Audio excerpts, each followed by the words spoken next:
আসসালামু আলাইকুম, সবাই কেমন আছেন? আশা করি ভালো আছেন। তো আমিও আল্লাহর রহমতে আপনাদের দোয়া ও ভালোবাসায় অনেক ভালো আছি। তো রমজান তো চলেই আসছে, সামনেতেই রমজান। আলহামদুলিল্লাহ রমজানের আসছে খুব তাড়াতাড়ি, শুনে খুব ভালো লাগছে। তো রমজানের জন্য কিছু প্রিপারেশন নেওয়াটা তো সবারই দরকার, কম বেশি সবারই মোটামুটি দরকার। তো চাইলে এভাবে একটি চপও বলতে পারেন, কাবাবও বলতে পারেন, তো বানিয়ে নিতে পারেন খুব সহজে অল্প চিকেন দিয়ে। তো আমি কিছুটা চিকেন, 4-5 টুকরা চিকেন নিয়ে নিয়েছি, আর আলু নিয়ে নিয়েছি 4টা। নিয়ে আমি সিদ্ধ করে নেব আলু আর চিকেনগুলোকে।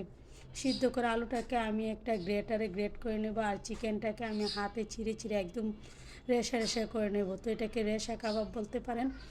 তো আলুটাকে এই যে গ্রেট করে নিয়েছি, এখন আমি চিকেনটাকে সাথে দিয়ে দেবো। চিকেনটাকে সাথে দিয়ে চিকেন থেকে হাড়গুলাকে একদম আলাদা করে নিয়েছি। নিয়ে আমি ভালোভাবে ছিঁড়ে ছিঁড়ে নিয়েছি, একদম রেশা রেশা করে। এখানে আমি বেশ অনেকটা পেঁয়াজ কুচি নিয়েছি, কাঁচামরিচ কুচি নিয়েছি, নিয়ে নিলাম। তো সব উপকরণগুলো একে একে দিয়ে দিচ্ছিলাম। তো দিয়ে দিচ্ছি, এখন লবণ দিয়ে দিলাম পরিমাণ মতো,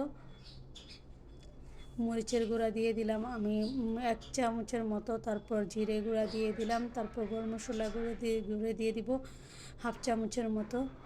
তো দিয়ে সবগুলো উপকরণ ভালোভাবে একদম করে নেব। রসুন বাটা দিয়ে দিলাম, তারপর আদা বাটা দিয়ে দেব পরিমাণ মতো, দিয়ে দেব একটা ডিম। তো একটু সয়া সস দিয়ে দিলাম পরিমাণ মতো, একটা টমেটো সসের শেষে দিয়ে দিলাম, মানে ছোটো একটা মিনি টমেটো সসের পাতা থেকে দিয়ে দিলাম একটা। তো সামান্য পরিমাণ চিনি দিয়ে দিলাম। তো একটা ডিম দিয়ে দিলাম বাইন্ডিংয়ের জন্য, বাইন্ডিংটা যেন সুন্দর হয়। তো মাখাতে গিয়ে ভালোভাবে মাখিয়ে দেখি একটু মানে আঠালো আঠালোটা একটু বেশি হয়ে গেছে, তার জন্য সামান্য পরিমাণ আমি হাতের মুঠো করে 1 মুঠো দিয়ে দেব কর্নফ্লাওয়ার। এই কাবাবটা রমজানের জন্য একদম পারফেক্ট। সারাদিন রোজা রেখে যখন ক্লান্ত থাকবেন, কিছু নাস্তা যদি কিছু ইফতার আইটেম বানিয়ে রাখতে পারেন, তাহলে একদম সুবিধা হয়, রমজানে আর কোনো চাপ হয় না। তো আমি কি করেছি, এখন কাবাবের শেপ দিয়ে দিয়ে এই কাবাবটা মানে রমজানের জন্য পারফেক্ট একটা ইফতারি আয়োজনে নিতে পারেন।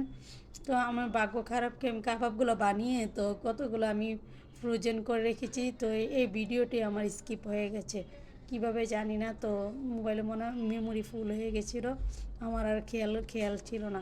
তো কাবাবগুলো একে একে শেপ করে বানিয়ে নিচ্ছিলাম। দেখুন কতটা সুন্দর হয়েছে, মানে কাবাবগুলো ভালোভাবে দেখাতেও পারিনি, মানে মেমোরিটা অফ হয়ে গেছে ভিডিওটা, আর আমার ভিডিও করা অবস্থায় খেয়াল ছিল না আর কি, মানে এত খেয়াল করিনি। তো এতে এভাবে সবগুলো কাবাব বানিয়ে নিয়েছিলাম। তো আমার ভিডিও ভালো লাগলে লাইক কমেন্ট শেয়ার দিয়ে পাশে থাকবেন। আল্লাহ হাফেজ, আসসালামু আলাইকুম।